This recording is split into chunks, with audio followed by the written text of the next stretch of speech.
In general, I'm a supporter of Bitcoin and the idea of cryptocurrency in general. It can improve the efficiency of the information system that we call money. If you want my body and you think I'm sexy, come right out and tell me so.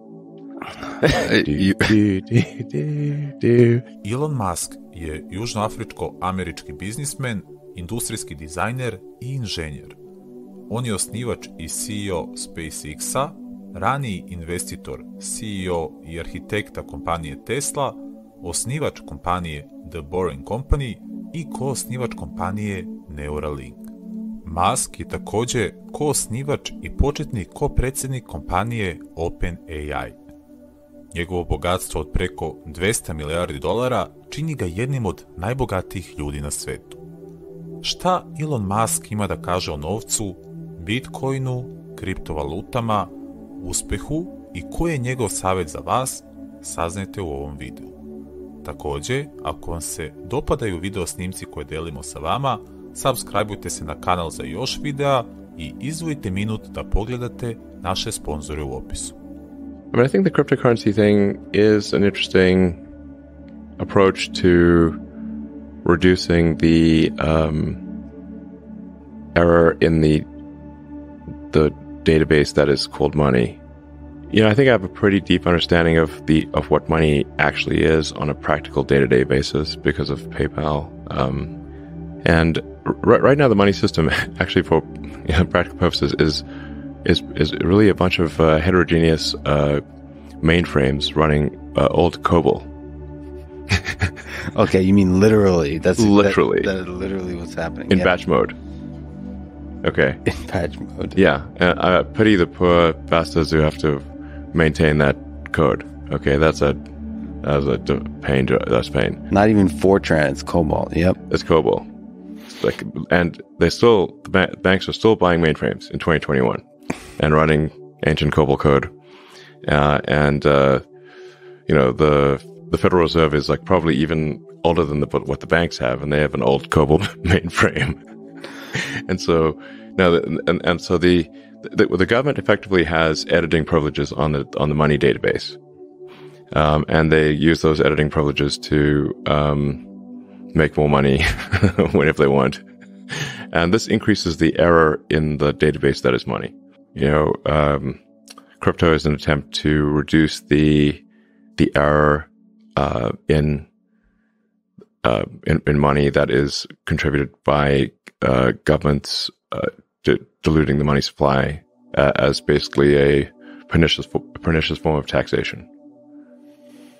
So both policy in terms of with inflation and actual like technological cobalt, like cryptocurrency takes us into the 21st century in terms of the actual systems that allow you to do the transaction, to store wealth, all those kinds of things. Like I said, just think of money as information. People often will think of money as having power in and of itself. It does not. Money is information, and it does not have power in and of itself. Again, applying the physics tools of thinking about things in the limit is helpful. If you are stranded on a tropical island and you have $1 trillion, it's useless. Because there's no resource allocation. Money is a database for resource allocation, but there's no resources to allocate except yourself. So money is useless.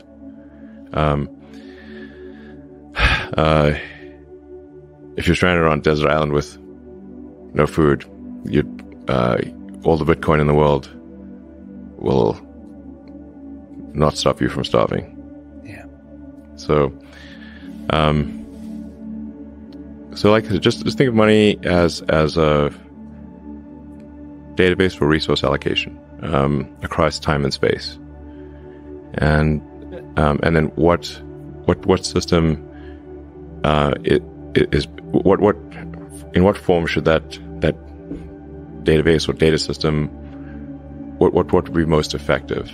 Now there is a fundamental issue with say Bitcoin in its current form. In that the transaction volume is very limited, and the latency. It's the latency for a properly confirmed transaction is too long, much longer than you'd like. So it's actually not great from a transaction volume standpoint or a latency standpoint. Some people suggested you might be Satoshi Nakamoto. You've previously said you're not. Let me ask. Not. You're not, for sure. Would you tell us if you were? Yes. Okay. Do you think it's a feature or a bug that he's anonymous, or she, or they? It's an interesting kind of quirk of human history that there is a particular technology that is a completely anonymous inventor or creator. Well, I mean, you can look at the evolution of ideas before the launch of Bitcoin and see who wrote,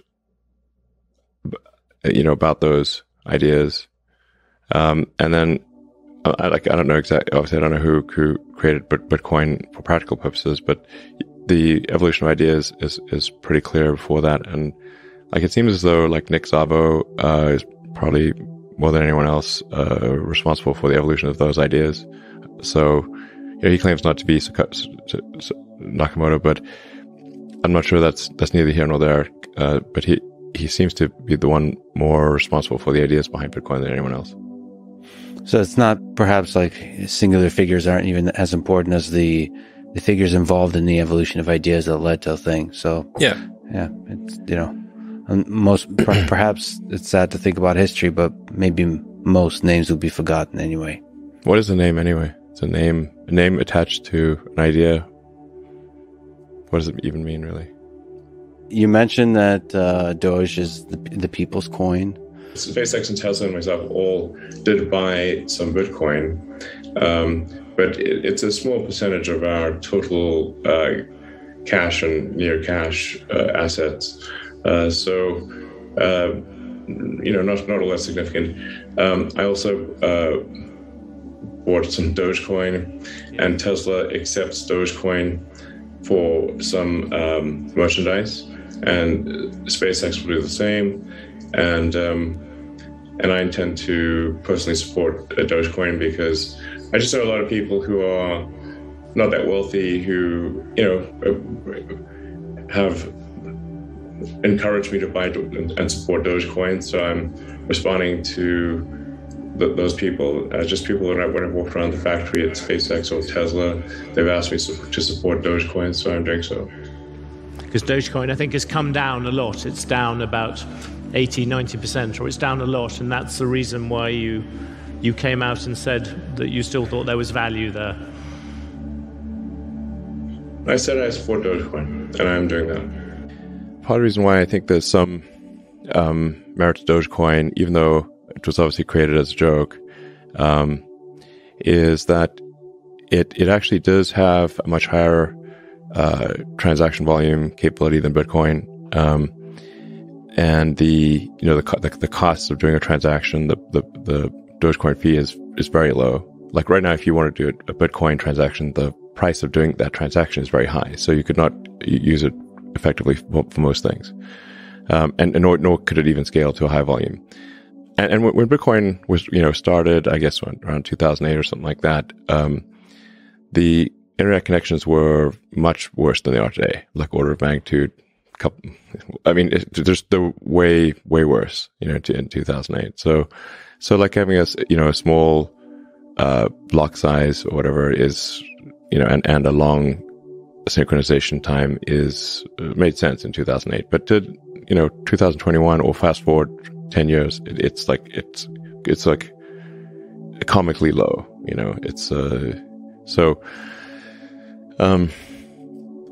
And I think there's some value to having a linear increase in the amount of currency that is generated. Because some amount of the currency, if a currency is too deflationary, or should say, if a currency is expected to increase in value over time, there's reluctance to spend it because you're like, I'll just hold it and not spend it because its scarcity is increasing with time. So if I spend it now, then I will regret spending it. So I will just, hodl it. Mm-hmm. But if there's some dilution of the currency occurring over time, that's more of an incentive to use it as a currency. So Dogecoin, somewhat randomly, has just a fixed number of sort of coins or hash strings that are generated every year. So there's some inflation, but it's not a percentage base. It's a fixed number. So the percentage of inflation will necessarily decline over time. I'm not saying that it's like the ideal system for a currency, but I think it actually is just fundamentally better than anything else I've seen, just by accident. And Tesla owns Bitcoin, SpaceX owns Bitcoin, and I do personally own a bit of Ethereum and Dogecoin, of course. Elon, you are reported by Forbes and everyone else as now, the world's richest person. That's not a sovereign.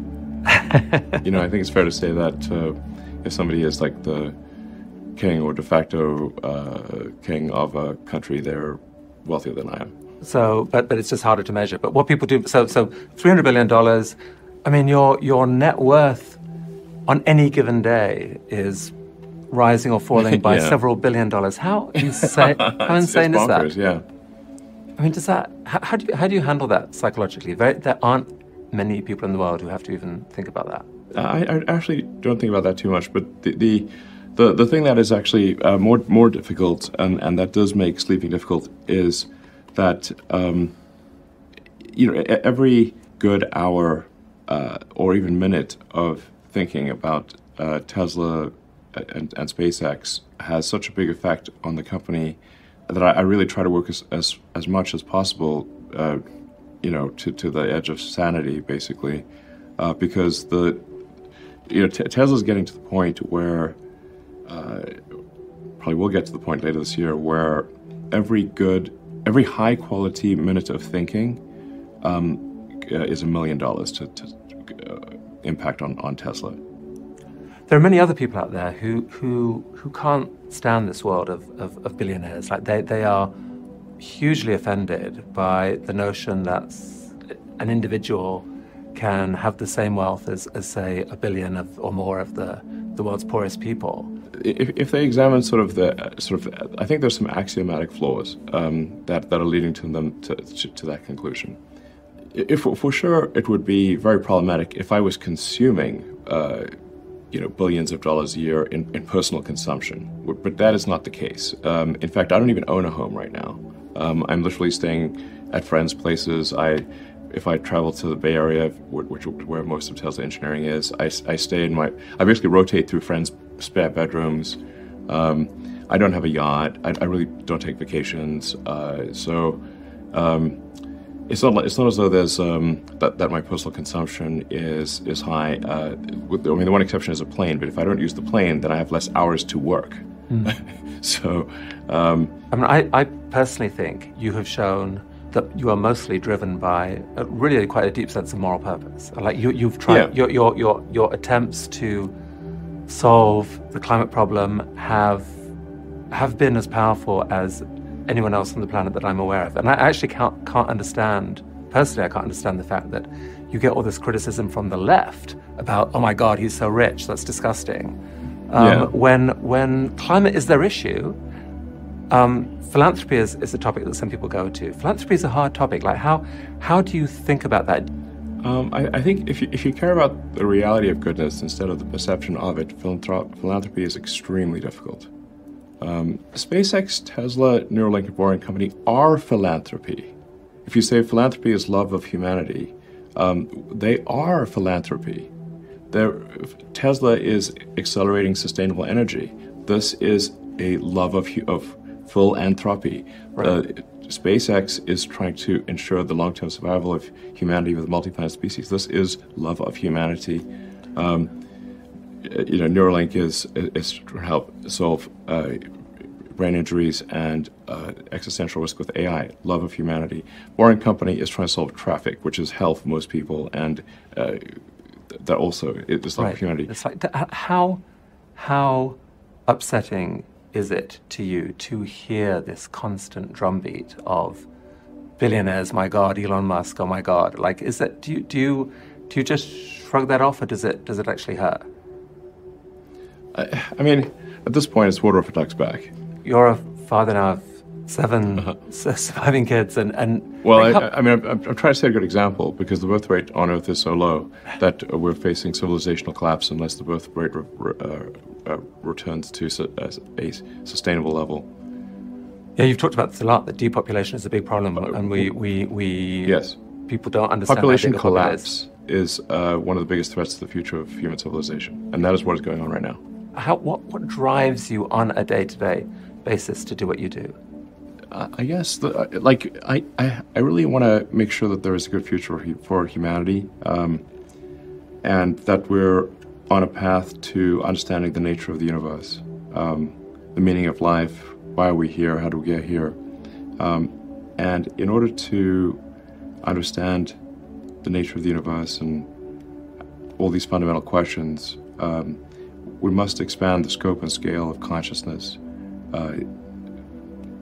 Certainly it must not diminish or go out, or we certainly won't understand this. So I would say I'm motivated by curiosity more than anything, and just a desire to think about the future and not be sad, and are you not sad? I'm sometimes sad, but mostly I'm feeling, I guess, relatively optimistic about the future these days. If we think about young people, what advice would you give to them about if they want to try to do something big in this world, they want to really have a big positive impact, what advice would you give them about their career, maybe about life in general? Try to be useful. Do things that are useful to your fellow human beings, to the world. It's very hard to be useful. Very hard. Are you contributing more than you consume? Can you try to have a positive net contribution to society? I think that's the thing to aim for. Not to try to be sort of a leader for the sake of being a leader or whatever. A lot of time, the people you want as leaders are the people who don't want to be leaders. So, if you can live a useful life, that is a good life, a life worth having lived. And like I said, I would encourage people to use the mental tools of physics and apply them broadly in life. They are the best tools. When you think about education and self-education, what do you recommend? So there's the university, there's self-study, there is hands-on, sort of finding a company or a place or a set of people that do the thing you're passionate about and joining them as early as possible. Which trajectory do you suggest? Well, I'd encourage people to read a lot of books.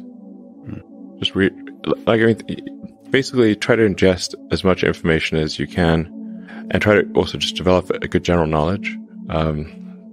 So you at least have like a rough lay of the land of the knowledge landscape. Try to learn a little bit about a lot of things. Because you might not know what you're really interested in. How would you know what you're really interested in if you at least aren't doing a peripheral exploration broadly of the knowledge landscape? Man, search for meaning. Isn't the whole thing a search for meaning?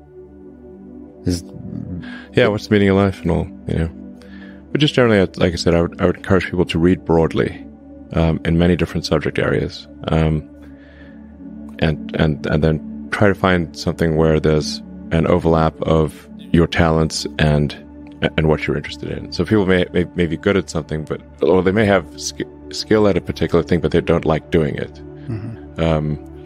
So you want to try to find a thing where that's a good combination of the things that you're inherently good at, but you also like doing. And reading is a super fast shortcut to figure out where are you. You're both good at it, you like doing it, and it will actually have positive impact. Well, you got to learn about things somehow. So reading, But I put a lot of stock and certainly have a lot of respect for someone who puts in an honest day's work to do useful things, and just generally to have like not a zero-sum mindset, or have more of a grow the pie mindset. Like if you sort of say, like, when we see people, like, perhaps including some very smart people, kind of taking an attitude of like doing things that seem like morally questionable, it's often because they have at a base sort of axiomatic level a zero-sum mindset, and they, without realizing it, they don't realize they have a zero-sum mindset, or at least they don't realize it consciously. And so if you have a zero-sum mindset, then the only way to get ahead is by taking things from others. If it's like, if the pie is fixed, then the only way to have more pie is to take someone else's pie. But this is false. Like, obviously the pie has grown dramatically over time, the economic pie. So in reality, you can have so overuse this analogy. You can have there's a lot of pie. Yeah, pie is not fixed. Yes. So you really want to make sure you're not operating without realizing it from a zero-sum mindset. There's a whole generation coming through who seem really sad about the future. What would you say to them? Well, I think if you want the future to be good, you must make it so. Take action to make it good, and it will be.